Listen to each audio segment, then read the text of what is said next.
Thank you, New Smile, for this invitation and support. And thank you to you in the audience who are taking your precious evening time to hear me talk about science of bioactive ceramics for pediatric dentistry.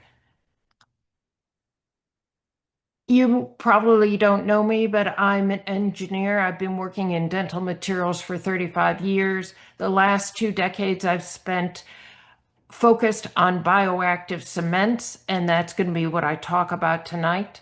I also volunteer for the ADA about standards. I've done some research, written some articles. I'm a reviewer, and I have some patents that are pertinent to our discussion tonight. I've contributed chapters to dental materials books and to 3 books that have focused on endodontics and vital pulp therapy. This year, I just published a book on all the uses of ceramics in dentistry, some of which might surprise you. I should disclose to you that I was the person that commercialized the manufacture of White MTA for dent supply way back. After that, I invented several bioactive materials, one of which we'll discuss tonight, and I have 6 patents on bioactive dental cements, which are shown here. What I would like to discuss today with you is 3 things. Some definitions for things that I'll use throughout my talk, some popular bioactive products, and give you some ideas to think about for how you choose a bioactive dental cement for use in pediatric dentistry. So when it comes to definitions, materials in our world are either ceramic, organic, or metallic. And the materials that we use in dentistry and medicine are a subset of that we call biomaterials.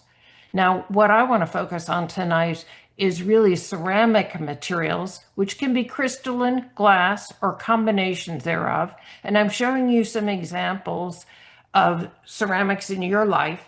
The most important is undoubtedly the electronic ceramics that make this webinar possible and a lot of equipment that you use.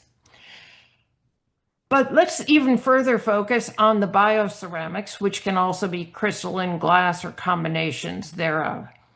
But bioceramics includes a lot of materials. It includes zirconia, alumina, inert materials, radiopaque materials, bioactive and resorbable bone grafts. But we will focus tonight on bioactive cements that give you some advantages in treating pediatric problems. So bioceramics is a big area, but we only look at a small slice of it tonight of the bioactive materials, which are generally considered to be hydroxyapatite, calcium hydroxide, bioglasses, but we're going to emphasize the calcium cements. Let's talk about bioactivity. It's a much used term these days, but I mean bioactivity is the formation of hydroxyapatite on the surface of a material. So if we start with a healthy tooth and then it becomes carious and you have to treat it, you're going to ideally insert some bioactive material in contact with the pulp if you're doing a pulpotomy, and then cover that over with some restorative material. But let's focus on this little area here of the contact of the pulp material with your bioactive. And what I'm trying to show here is that bioactivity, you form HA on the surface in a cross section of a root end that was filled with a bioactive ceramic. You can see a layer of white HA crystals that formed on the surface. Now, if we look down onto the surface, we'd see the HA crystals that are like here, they look like rosettes. So in a simple way, bioactivity is a cloaking device. It is going to hide the foreign body or the foreign material, which is the cement product, and cause precipitation of HA on the surface, which looks more natural to the body. and you're going to eliminate some degree of the foreign body response and help to support the healing processes. To get bioactivity, you've got to have 3 ions, and that's calcium, phosphate, and hydroxide ions. The phosphate comes from body fluids. The bioactive material has to supply the calcium and the hydroxide. And then again, you get these precipitates that look like little flowers on the surface. There are a lot of bioactivities out there, bioactive ceramics. They may look alike because most of them are powders or granules, but they can behave differently. And I want to emphasize that in a few slides later on tonight. And we're just going to focus, instead of the bioactive glasses or something, we just want to look at the calcium cements because they've been so successful. And they've been successful because when you put them in, mix them with water, they harden and they aren't resorbed by the body. And they've been very successful in pediatric dentistry and all vital pulp therapy. And they've really changed things for the endodontic procedures that are, for endodontists. What these bioactive cements do is enable you to treat the continuum of pulpal inflammation because they are going to provide this protection by forming this hydroxyapatite layer. So what makes these calcium cements bioactive? They react with water, they form this calcium hydroxide, you get this high pH that causes the hydroxyapatite layer to form, and you get some concomitant antimicrobial effects because of the high pH. So let's just look at, for an example, at one of these ceramic materials. It's called tricalcium silicate. You add water to it, it hydrates. It's partly amorphous. But another reaction product is calcium hydroxide. And chemically, this is how it is written out. So this is really great with the silicate cements, but it also occurs with the calcium aluminate cements. They're related, and here are a couple of examples about how these other cement phases work. Let's look at some popular bioactive products to bring this into focus for you. But first, we have to learn a little bit about the nomenclature. People that first hear about these bioactive cements probably hear about them as mineral trioxide aggregate. And that's a made-up name. It's not a scientific or chemical name, so it can have lots of different meanings. Then things are even more complicated if you're trying to learn about these bioactive materials, because in the dental literature, there's all sorts of acronyms that are used. They've called it Portland cement, all sorts of things here. But of course, my least favorite term is bioceramics, because as I've just shown you with my pie charts, bioceramics includes a lot more than just these cements. So let's add a little material science to this, and all the products that I showed you on the previous slide and on a few coming up, they're all based on the calcium silicate cements with either the chemical, the ceramic phase of tri or dicalcium silicate. They're often manufactured together. Manufacturers usually add minor amounts of some other calcium cement phases, and they may add some calcium compounds to it because calcium sounds good because we're thinking about forming bone. The materials also contain significant amounts of inert radiopaque bioceramic powders. So again, back to the pie chart, we're combining both the bioactive cements with an inert bioceramic. There are a lot of products that include the name MTA, but let me let me tell you that these products don't all have the same formula. And then there are a lot of other product names that are out there that do include the same calcium silicate cement, but have the unique formulas that those manufacturers have created. Let's go back to the beginning though. The first product, it was called White MTA, mineral trioxide aggregate, and it had about 73% cement. And it had about 22% of bismuth oxide, which was used to make it radiopaque, and a little bit of calcium sulfate. As I said, manufacturers add other calcium powders for various reasons. This product was mixed with water. It was criticized for a number of reasons, but mostly it tended to be a little bit coarse, and mixing with water didn't give you the best handling.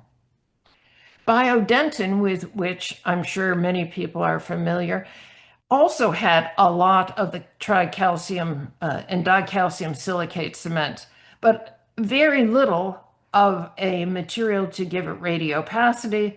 They added a lot of this calcium carbonate product. And interesting, they innovated, and it's made a water-based solution, then added the process of triturating the powder and liquid together to get some good mixing. I could show you a lot of other formulas, but the whole point of this is that you have to balance the amount of cement that's in a formula with the amount of radiopaque powder and other ceramic powders that a manufacturer wants to add. Plus, there's a consideration of what liquid are you going to offer with that for whatever reason you want. So for instance, this is important that will help us later on. The liquids can be water-based for the two-component products, but we're going to talk about an organic liquid that is present in the paste or the putties that we're going to focus on tonight. So as I said, we've gone from powder water to powdered gel, and now we'll focus tonight on some putty products. But before we do, let's just have a little thought process about how do bioactive cements set. If you take a powder and a liquid cement product and you mix them, a water-based liquid, they're going to start setting immediately, and you can get some fast-setting products that way. The putty products are really a unique thing in dentistry among dental materials because they only start setting when they're in contact with the body fluids. And then the bioactivity can occur. So let's just have a little visual on this. You take a bioactive cement, which consists of a ceramic powder dispersed in an organic liquid. You place it in, for instance, in pulpal contact. So you've got the body fluids in contact with the surface of the cement. And what happens is that the bioactive cement paste will eventually set because water has diffused in, the organic liquid has diffused out, and eventually you get this layer of hydroxyapatite that forms on the surface. So with that background, let's talk about what one can think about to choose a bioactive material for pediatric dentistry. There are a lot of things that you might be thinking about, and we're going to talk about all of these briefly. To do that, I decided to simplify this in a short period of time with the ever popular putties, and I chose to look at Vista Apex Regen, which is also sold as EndoDirect Endoceramic. There is a Brasseler product that is made by another company for Brasseler called EndoSequence BC Pediatric, and there you have it. I don't even like that BC right there. And then there's the New Smile Neo Putty. Of these three putties, only the Neo Putty has indicated pulpotomies on their instructions for use. So that is useful for a pediatric dentist. And when I looked at the shelf life of these putty products, I noted that the Neo Putty has a 3-year shelf life, which you can attribute to several characteristics, including its nice aluminum can. But the shelf life is also determined because of the outer packaging, the inner packaging, and even the organic liquid that's present in the material. Okay, let's talk about composition. If you go to the safety data sheet for these materials, you can find out a lot of information that can be useful in your selection. For instance, whoops, sorry.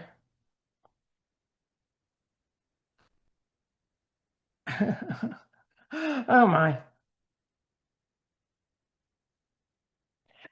That 2 of these products have calcium silicate cement.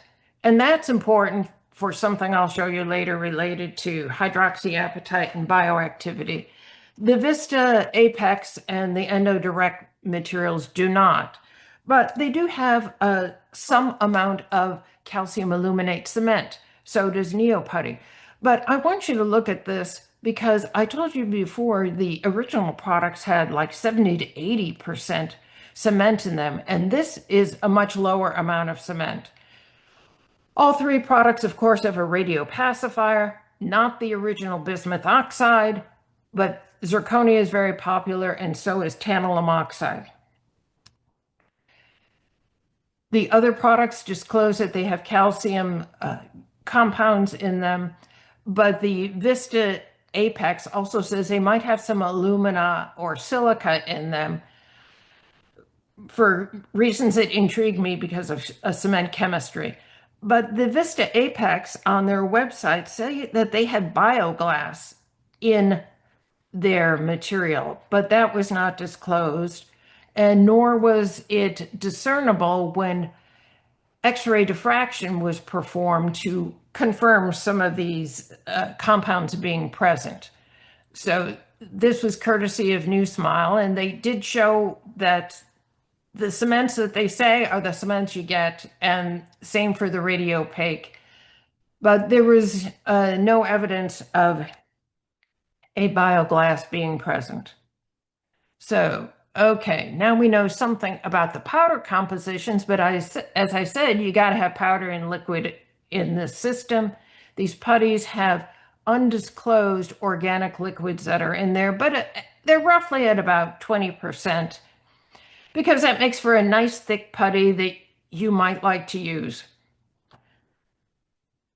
These liquids are not required to be disclosed on an SDS sheet because they're not hazardous, but I want you to realize that the liquids do affect the handling, setting, and the shelf life, as do these thickeners. So we have really evolved from hand mixing to trituration and these pre-mix pastes. So when you think about handling of these materials, 2 things. We also have new packaging. So we've got these syringes, which are very popular. We've gotten away from the individual sachets where you can't choose the amount of material like you can with a putty. Or you can choose the amount with some of these bulk bottles also. But handling a putty is easy and fast to dispense. And when I examined all 3 of these putties, I noticed that the Vista Apex and EndoDirect materials, they were the most firm. And they were more firm at the beginning, which indicated to me a non-uniformity that I don't like and can be a little disconcerting for clinical placement. The Brasseler material was much more conforming. It was the softest of these 3 materials. Well, of course, you'll say I'm prejudiced, but I did like the handling of the Neo Putty because it would conform to the plugger and deform so you could place it easily, but it wasn't sticky, as people worry about with composites. And again, the handling here depends on the powder particle sizes and the organic liquid that's included. Another thing that you might be thinking about is how fast do these set? Well, there is an ISO standard for testing, and you can measure the setting time with a sort of crude apparatus, but it requires about a gram of material. So the setting times, when we measure them in that way, and the manufacturers disclose them, are upwards of an hour. And when New Smile tested them for me with their equipment, they couldn't even confirm this. It's a difficult test to get accurately for long setting materials. But if you are using only 1/10 of a gram, let me reassure you that the diffusion of the water into a very small material on a pulpotomy is going to go much faster than the prescribed ISO testing data. But do these setting times really matter clinically? Because you're going to place the material and then you've got to put a restorative over it. So here's one thing that I want to bring up about those cements. I'm not so happy about the formation of HA for either its speed or, well, for its speed, if you don't have a pH higher than 12. So the Vista Apex material had a lower pH, and let me show you that magnified, of around 9 to 10. So that isn't as encouraging for bioactivity as when the pH is higher. So the response in vivo can be slower. People have talked about MTA as discoloring. All you have to do is buy a product that doesn't have bismuth oxide. And we'll have to talk a little bit about chemistry, but I want to show you some pictures. If you have bismuth compounds right here, and I included tantalum oxide, you expose them to either sunlight or sodium hypochlorite, these materials will darken. Now, the tantalum oxide didn't discolor, but all these bismuth compounds did. And the reason is that the valence of the bismuth oxide changes from +3 to +5, and that changes the color. So avoid those products. Radiopacity. These putties that I'm showing you tonight all have significant radiopacity. It's only required to be about 3 millimeters of equivalent aluminum for root canal sealers. And you can see there are quite high values that are present in all these materials. Here's another thought experiment. These calcium silicate and aluminate cements really have very minimal expansion. And this contrasts with what we worry about with shrinkage of composites. The amount of expansion is less than 1%. Some materials have clay thickeners in there which quickly absorb water and can expand, but that only happens before the setting is complete. I'm not too wild about that phenomena because it may lead to porosity. And people publish a lot of papers about bonding, but the funny thing about this to me is, well, this is not funny when my thing doesn't work, that the bonding is going to be minimal between a composite and a bioactive cement, or a bioactive cement and the surrounding dentin, because you want to put a bioactive cement to heal and seal the pulp chamber, but these materials are not really designed to be bond to the restorative material. You use the restorative over it, which must bond to the teeth, because you want the restorative to stay in place, to not break, and to prevent bacterial ingress. So the lack of shrinkage is great. And bonding, I can't get excited about some of the data about that compared to restorative materials, which need to have a bonding strength of about 20 to 30 megapascals. Now, when it comes to choosing a dental material, you may want to have literature support so that people have shown you that the material works.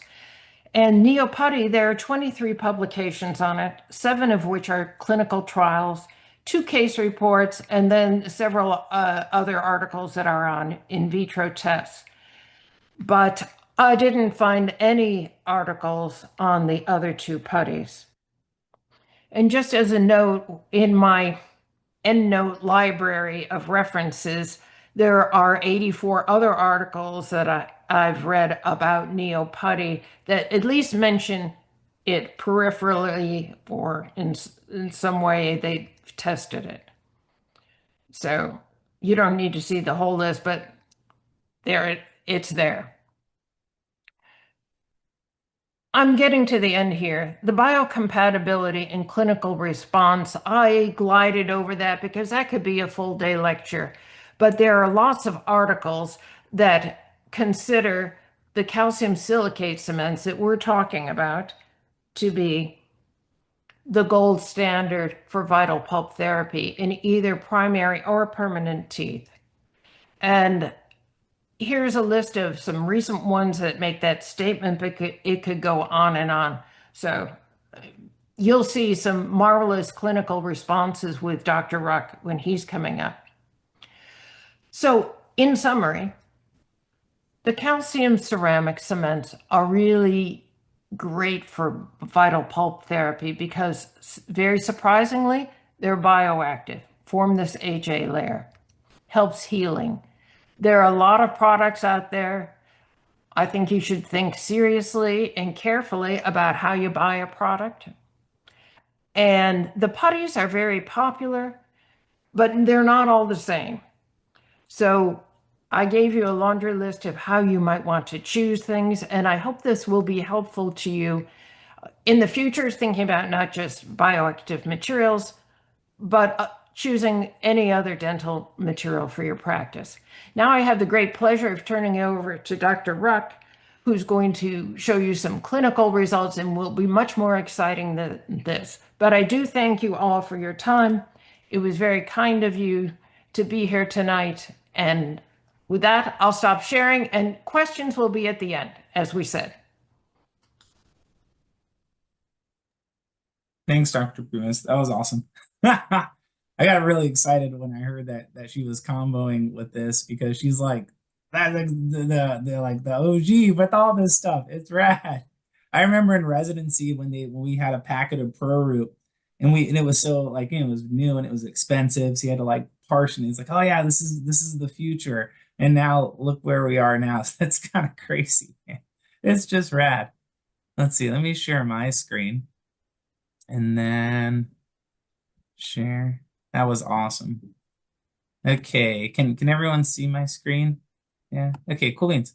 Well, thanks, guys. I appreciate it. I'm gonna go into the second part where we're gonna kind of talk about clinical applications, and I'll be mindful of time. So what we're gonna do is kind of talk about everything that we reviewed in the first half, and then kind of look at the clinical applications of it. And I love this first slide. This is some of my pulpotomies and something I do a lot with neoputty, and then on top of it, a high viscosity glass ionomer cement that I almost use as like a little core buildup.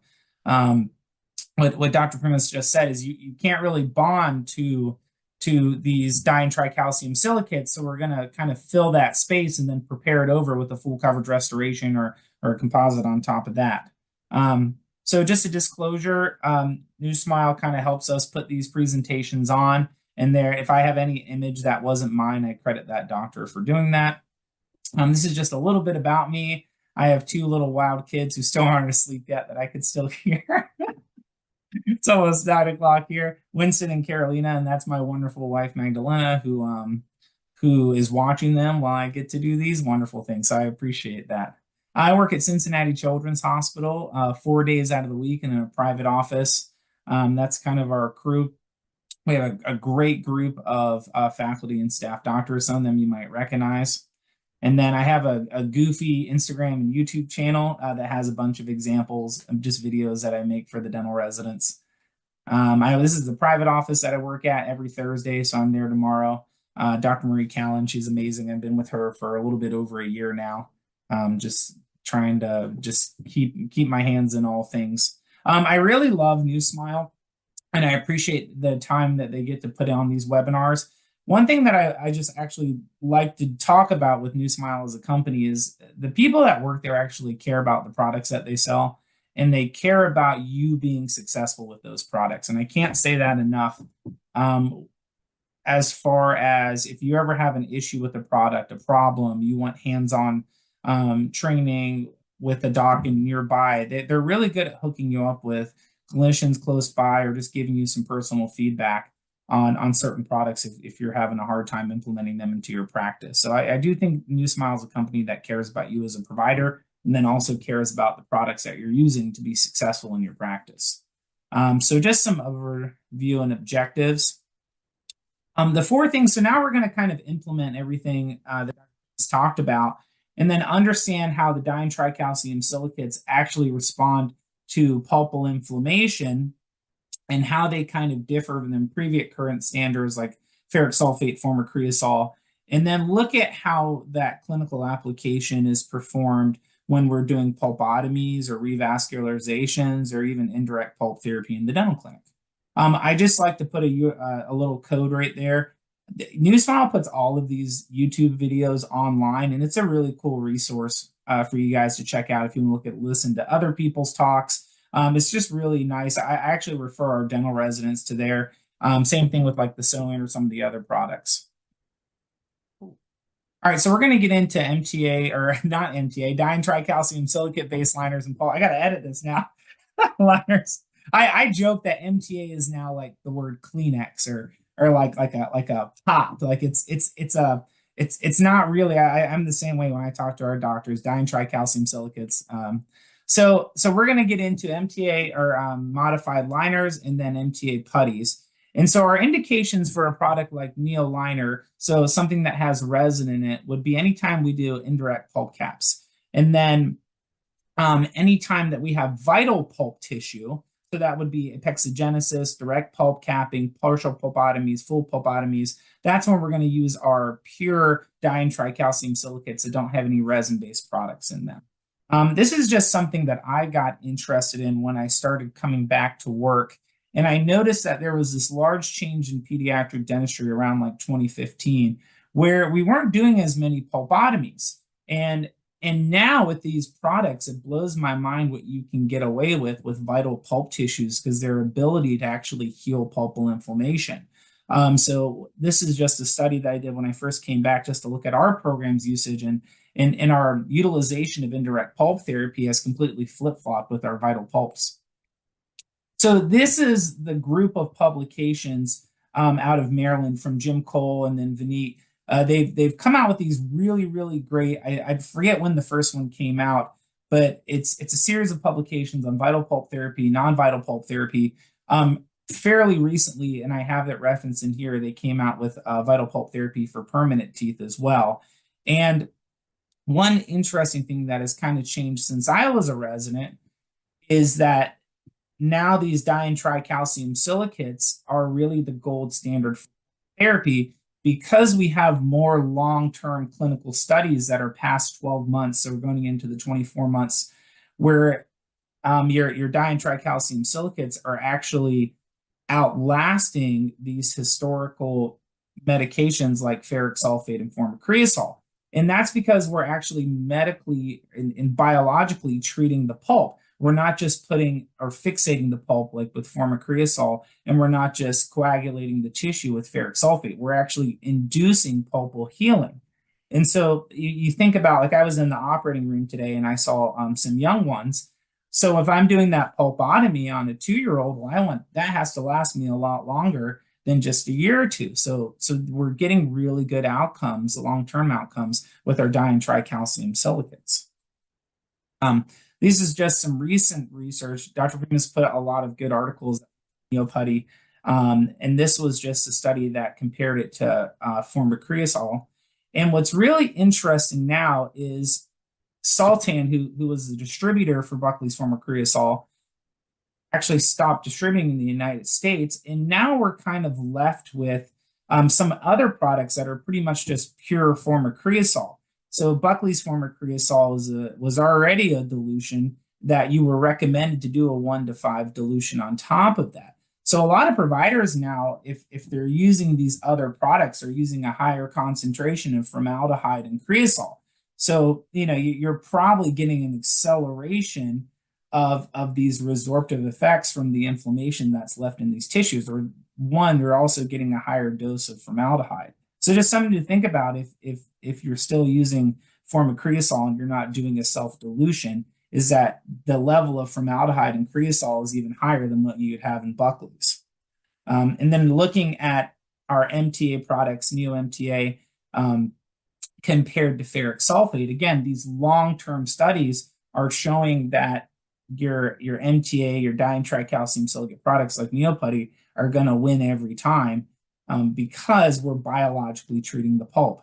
Alex told me, I missed it. We had these back and forth emails, and she was like, oh, and I wrote this long thing, and she just asked me if I was okay talking about this. I totally misunderstood, but I actually kept this because what's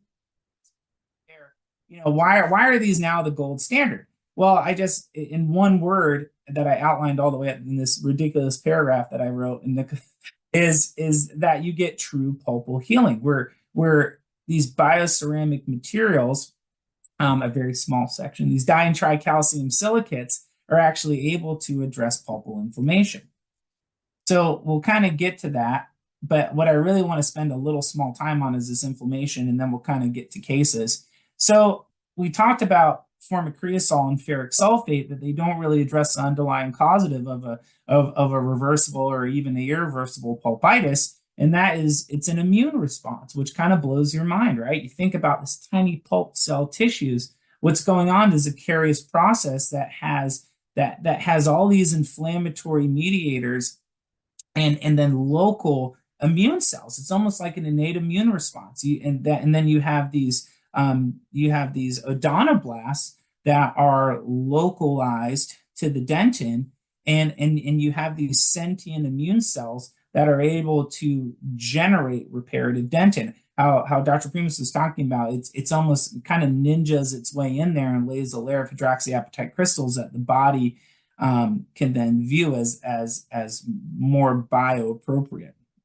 So when we talk about those stimuli, we have our reactive dentin and then reparative dentin. You have your more mild stimulus, and this is me thinking about those deep carious tissues. Again, I was in the operating room today and I had a really large, took out 1 permanent molar, but we had 3 that we did indirect pulp therapy on with neoliner.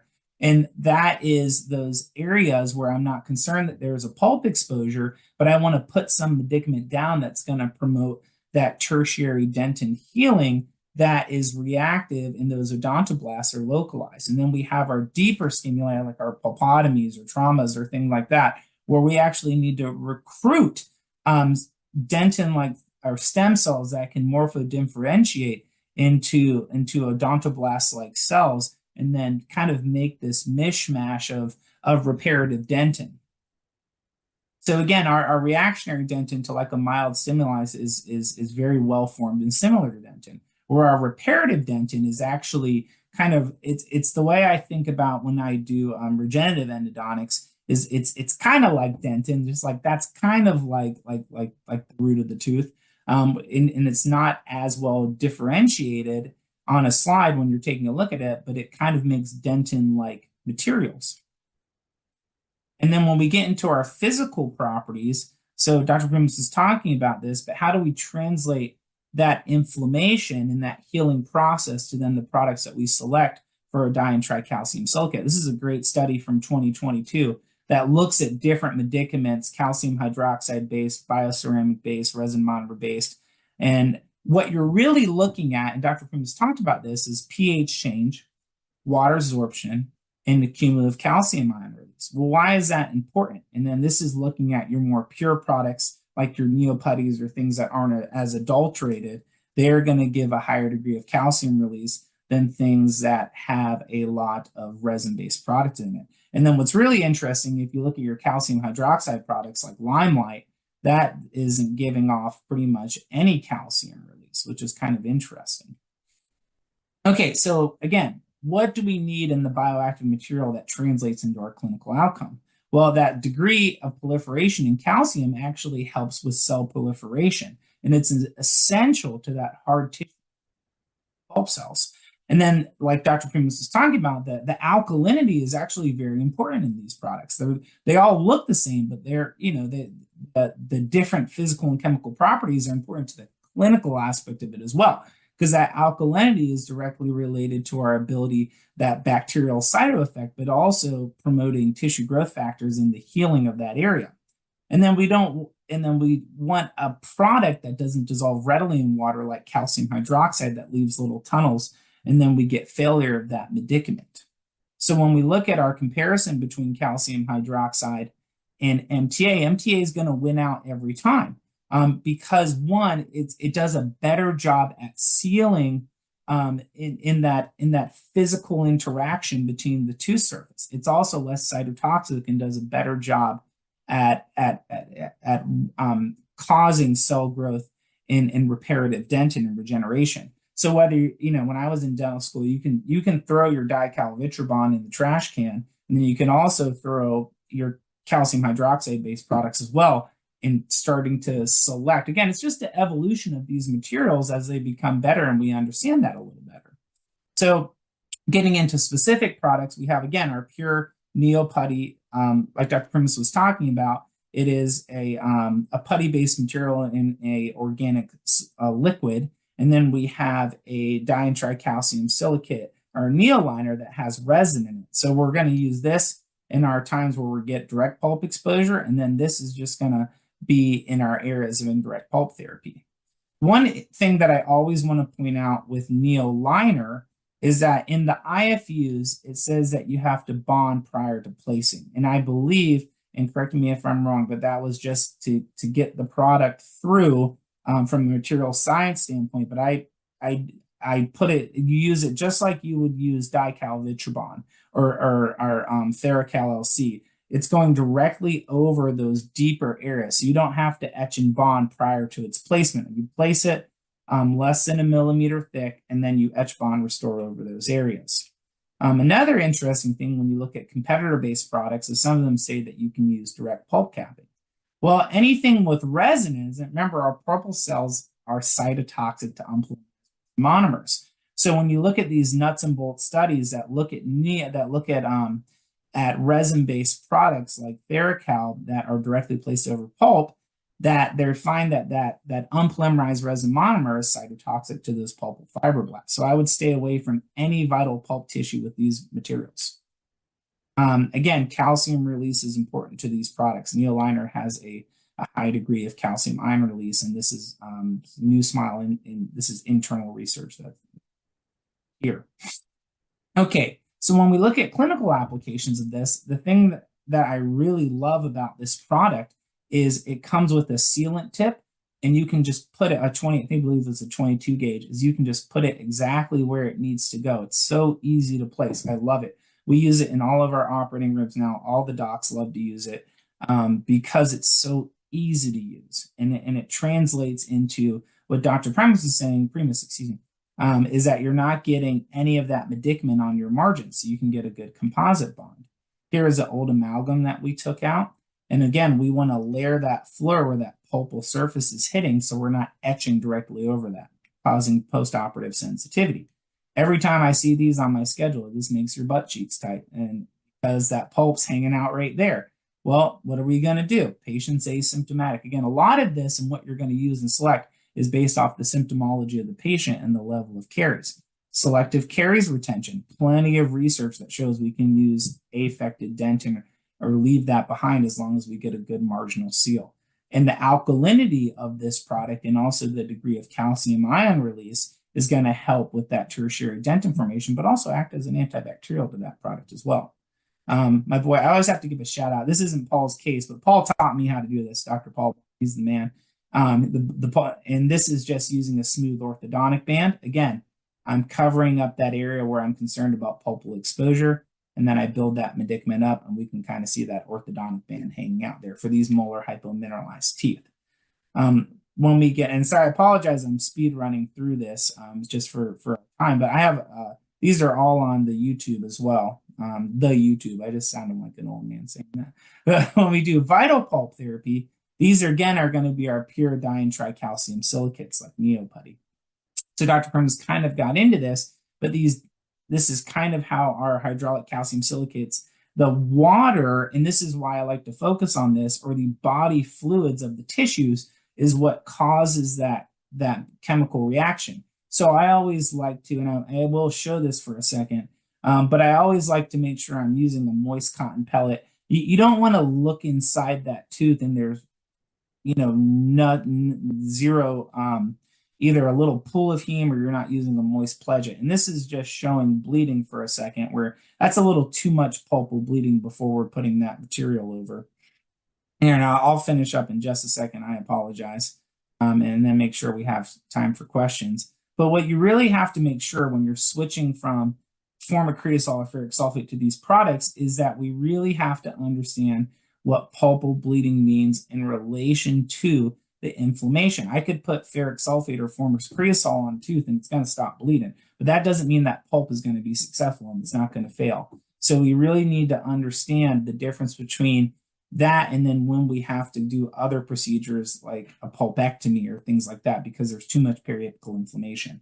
I love neoputty. It's so easy to place. I just roll it on the back of my glove and it comes with these very nice dispensers.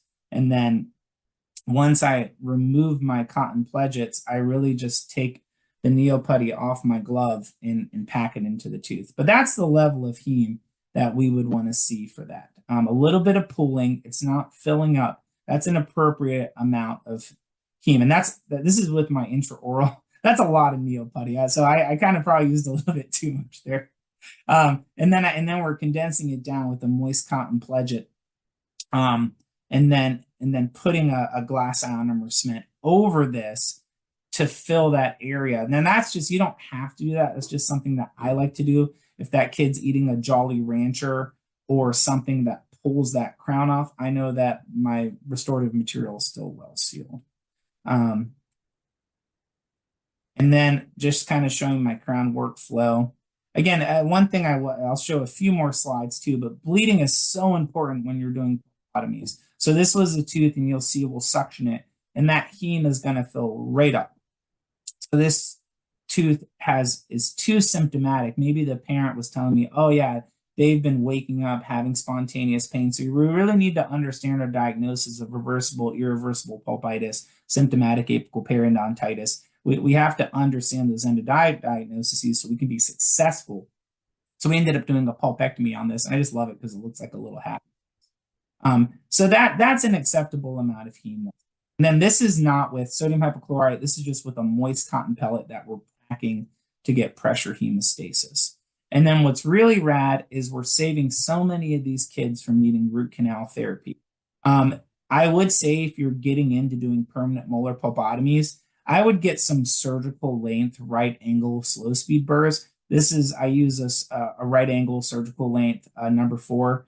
It just lets you get farther down into that chamber and makes your life a little easier. But it's just so nice that you get continued apexification or apicogenesis, excuse me, without having to send these kids off to get a root canal. And this is, again, Vineet and James's recent publication that shows that these are totally clinically acceptable and they have this really nice workflow of what to do if you have a carious pulp exposure.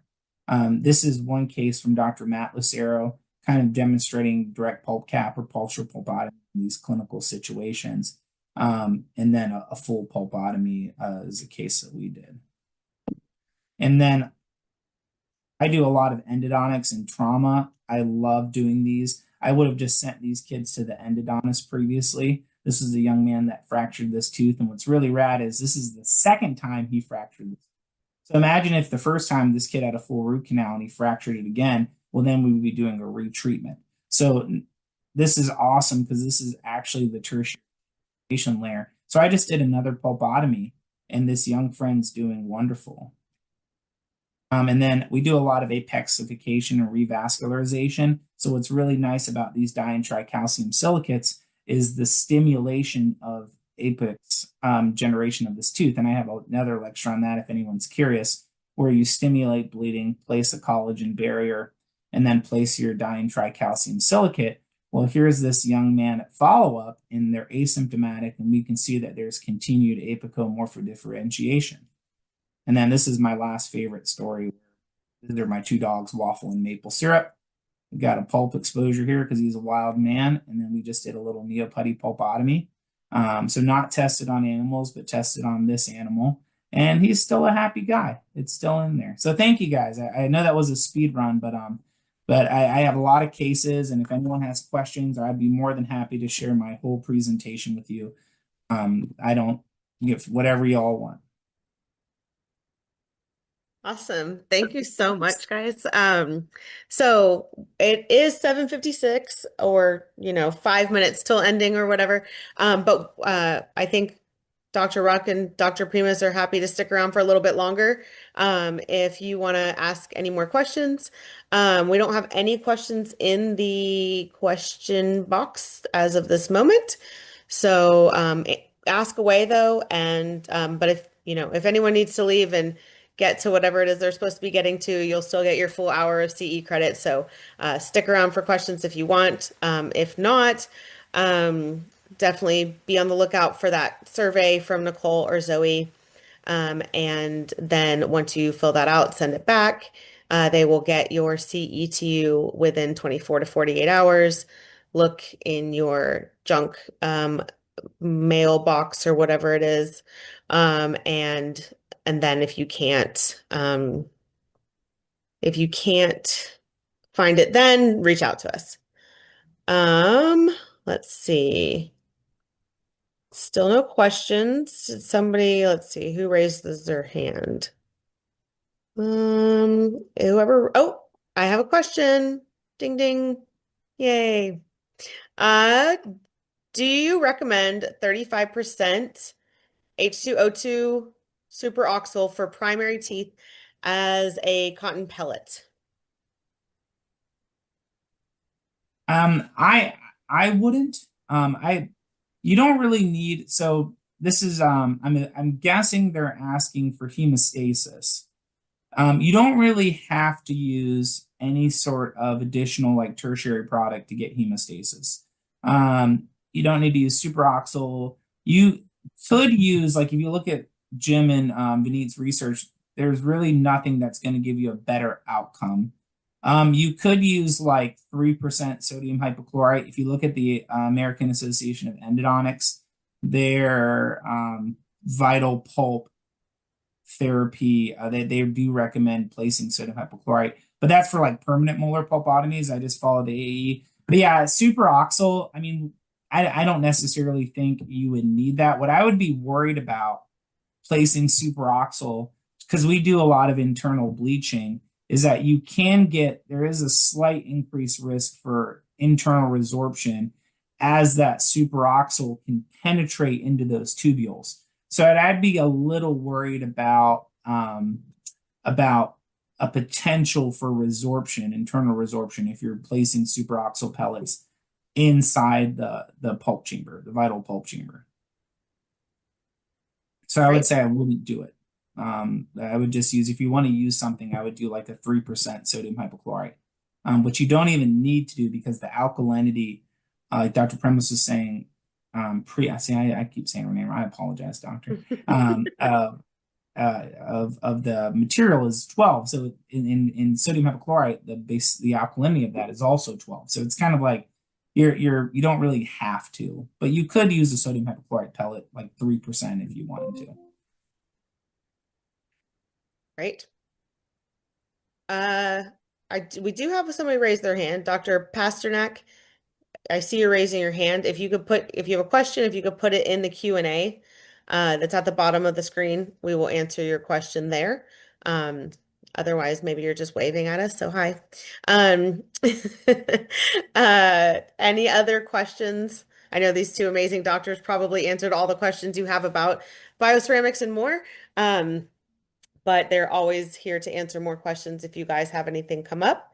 Um, we'll wait around a couple more minutes. If you're in the Houston area, hope you stay safe and warm this weekend. Some ice and stuff on the road. If you're trying to travel to Texas, good luck. Um, like Dr. Ruck said, he's always available. He loves this stuff, I could tell. And he is always available to answer questions about all of these about bioceramics and all of our products. So if you have any questions about any of them, definitely shoot them his way. Get Dr. Primus's book if you want to know all the answers to all the questions about bioceramics. Oh, we have another question. What are the differences with neoliner versus limelight? So that's a great question. So let me I don't know if I can back up on my presentation. But so neoliner is a tricalcium silicate based product that has resin in it. Limelight is a calcium hydroxide product with resin in it.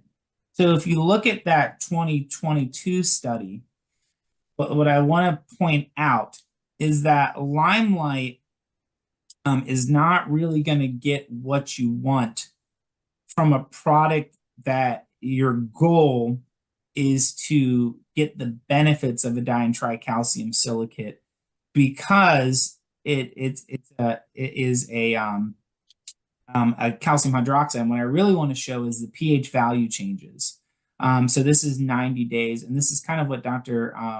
Primus was talking about with some of these other products. Is it really does matter if you have a product that has a sustained alkaline pH, and also when you look at the degree of calcium ion release, because we talked about how that's important in the tertiary dentin formation. Limelight is all the way down here at the bottom, so we're not even getting a higher degree of calcium ion release similar with its pH change. So if you're going to use that product, I would think about using a product that's more of a tricalcium silicate. I think we've evolved past the need to use calcium hydroxide because there's better products available.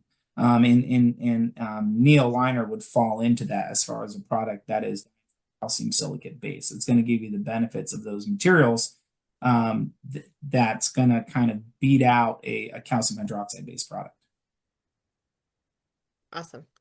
Now that we have two more questions.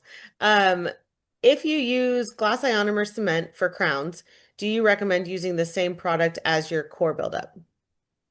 No, you don't have to. If you think about it, like the reason why I do that, it's just to really fill up the area. I'm trying to go back to that. I've used Vitrabond. I've used Voco makes a really nice product. I don't know why it's called. Oh man, it's out of my brain. But it's a glass ionomer. I'm gonna remember it in like 2 seconds. But it's just it comes in a syringe, and you could fill the product up and polymerize it. If I'm doing a lot of pulpotomies like these three, I'll just use one carpule of like GC Equiforte, like a high viscosity glass ionomer cement. If I'm just doing one, I'll do like a double hit of neoliner. I mean, no, that's an expensive pulpotomy. I'll use Vitrabond. Oh man, what's that? That's gonna kill me because I use it every day. The Voco, it's a Voco product, and it comes in a syringe, and it's unit dose, and it's an RMGI. But they did this really nice study. You can kind of put whatever you want over your tricalcium silicate pulpotomies. I would just be mindful of if you're using an RMGI based cement and you're using like ZOE or things like that. If you have any resin in there, so just be kind of mindful. If you're using a pure glass ionomer cement, like a Keytac or a Fuji One, then it's not that big of a deal. Right. Kill me, I'm gonna look that And up. another one. I currently use NeoPutty, but people have been saying to change to Biodentin, especially for permanent pulpotomies. Is it better? When I have looked at, and Dr. Primus might be able to answer, when I've looked at all the nuts and bolts comparisons to Biodentine in neoputty. They're similar, and I could share some of those studies with you. You're not going to get any difference in performance. So when you look at biodentine, and they're di and tricalcium silicate based products. They add calcium carbonate, and there's an accelerant that's in the liquid.